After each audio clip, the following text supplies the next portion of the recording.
얼마 전에 제 개인 채널에 댓글을 달아주신 분이 계셨는데요.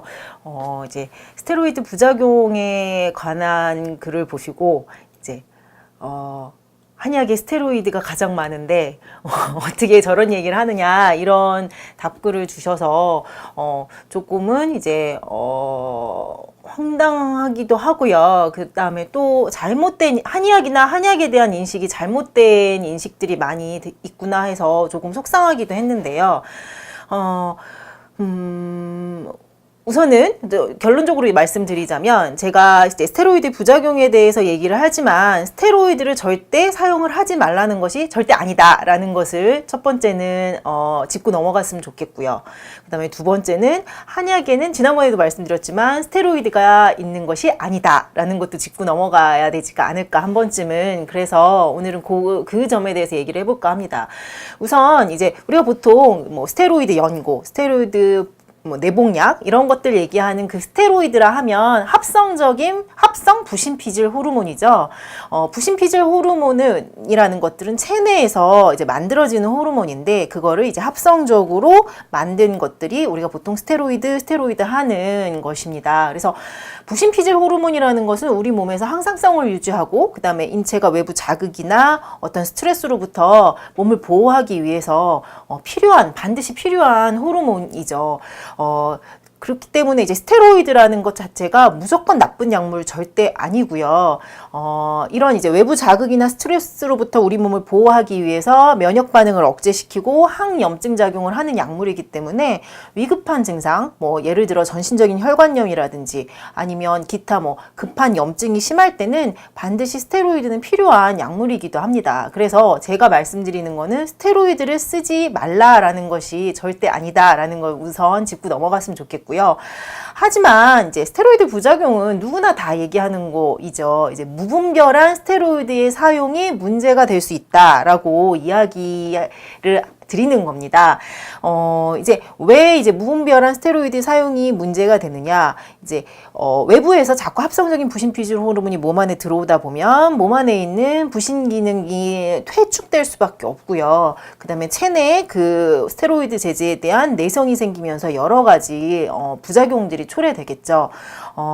즉 이제 염증이 발생이 되었을 때 그것을 억제하고 조절하는 데는 스테로이드가 탁월한 효과가 있지만 염증이 조금 발생되는 환경이나 원인을 같이 치료하면서 스테로이드에만 의존하지 않을 때 이제 점차 이런 부작용도 없이 안전하게 스테로이드를 사용할 수 있다라는 것이 이제 제가 말씀드리고 싶은 요점이라고 생각하시면 좋을 것 같고요. 그리고 이제 스테로이드를 만약에 줄이거나 중단할 때는 반드시 의료진하고 상의를 거친 후에 테이퍼링이라고 하죠. 몸 안에 스테로이드를 갑자기 중단함으로 인해서 어떤 다른 증상이 나타나지 않도록 하는 그런 방법이 반드시 필요합니다. 이제 정리하자면 저희가 이제 스테로이드에 대해서 얘기하는 거는 스테로이드 오남용을 방지하자는 것이지 무조건 의존하는 것들, 그 다음에 이런 것들을 방지하지 는 거지 이제 무조건 사용하지 말아라 라는 것은 아니고 꼭 필요한 순간에는 사용이 해야만 하는 약물이기도 하다라고 말씀을 드릴 수 있습니다.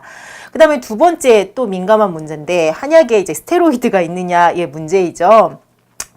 예전에도 말씀드렸는데요. 우리가 이제 일반적으로 말하는 스테로이드라는 것과 그런 이제 합성적인 부신피질 호르몬과 보통 이제 한약에 스테로이드가 들었어요 라는 그 식물성 스테로이드라는 전혀 다른 것이라는 것을 인지하셔야 됩니다.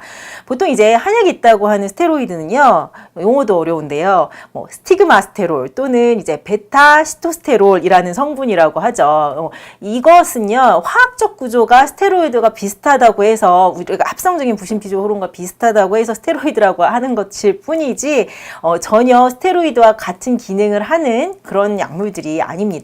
그리고 이런 성분들은요 우리가 콩과나 막과 뭐 가지과 이런 식물들에 많이 있다고 알려져 있죠. 그래서 이제 풀뿌리 나무뿌리가 주 원료인 한약 제제에도 당연히 있을 수 있고요.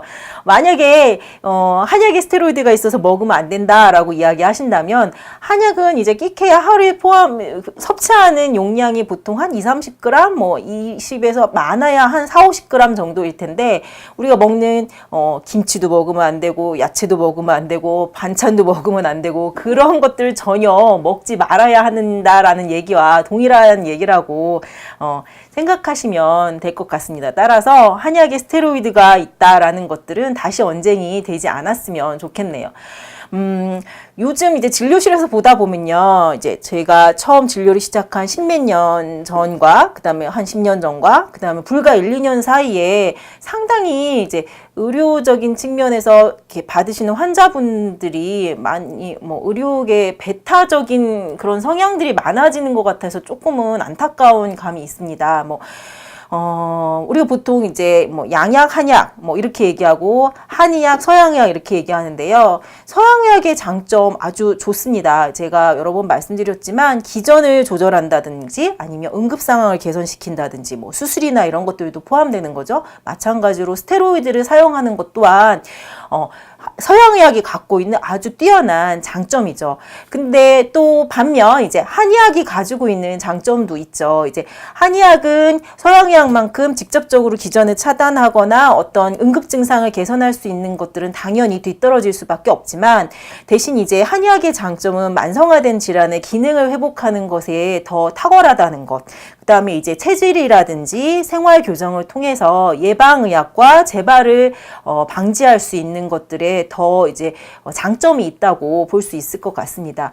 따라서 이제 어떤 병이 발생할 때 빨리 그거를 응급증상을 개선하고 이러는 데는 당연히 서양의학의 장점을 취해야 될 것이고, 조금 더 이제 몸을 회복시키고 어떤 이런 것들이 만성화되지 않도록 하는 데는 한의학적인 장점을 취한다면 훨씬 더 환자분들께 시너지 있는 치료 효과를 기대할 수 있지 않을까 싶고요. 안타까운 이런저런 이야기를 많이 드렸는데, 결국은 제가 강조한 이제 피부건강법에서 이야기하는 것들은 서양의학의 장점, 그다음에 한의학의 장점을 취할 수 있다면 같이 취함으로 인해서 최상의 환자에게 솔루션을 제안해 드리는 것, 이것이 이제 피부건강법에서 강조하는 것입니다.